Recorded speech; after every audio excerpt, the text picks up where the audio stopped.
জঙ্গলের গভীর নীরবতার মাঝে দাঁড়িয়ে আছে শ্রীকালহস্তীর প্রাচীন শিবলিঙ্গ। এখানে আসছেন এক সাধারণ শিকারী, কান্নাপা। কেউ তাকে পূজার নিয়ম শেখায়নি, কিন্তু ভক্তি তা জন্মগত। প্রতিদিন ভোরে শিকার করতে বেরিয়ে তিনি প্রথমেই আসেন এই শিবলিঙ্গের সামনে।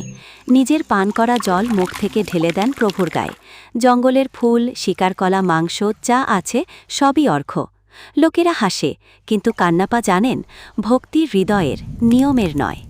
একদিন তিনি দেখতে পেলেন শিবলিঙ্গের ডান চোখ থেকে রক্ত ঝরছে।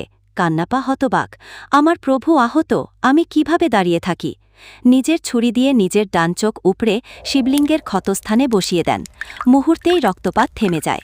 কান্নাপা আনন্দে প্রভুর গায়ে হাত বুলিয়ে বলেন, এবার ভালো আছেন দেবদেব। কিন্তু হঠাৎ অন্য চোখ থেকেও রক্ত ঝরতে শুরু করল। কান্নাপা বুঝলেন এবার তার একমাত্র চোখটিও দিতে হবে। কিন্তু চোখ তুলে ফেললে তিনি দেখবেন কি করে কোথায় বসাতে হবে। তাই তিনি নিজের বাম চোখের ওপর পা দিয়ে চিহ্ন করে রাখলেন। এরপর ছুরি তুললেন নিজের বাকি চোখটিও উৎসর্গ করতে। ঠিক সেই মুহূর্তে আকাশ বিদীর্ণ করে আবির্ভূত হলেন ভগবান শিব।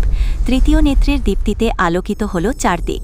শিব বললেন, কান্নাপা, তুমি আমার ভক্তি শিরোমণি, তোমার ভক্তি যুগে যুগে শ্রেষ্ঠ থাকবে। ভগবান তার দুই চোখ পুনরায় ফিরিয়ে দিলেন, আর সেই স্থানেই আজও কান্নাপার অমর ভক্তির কাহিনী স্মরণ করা হয়।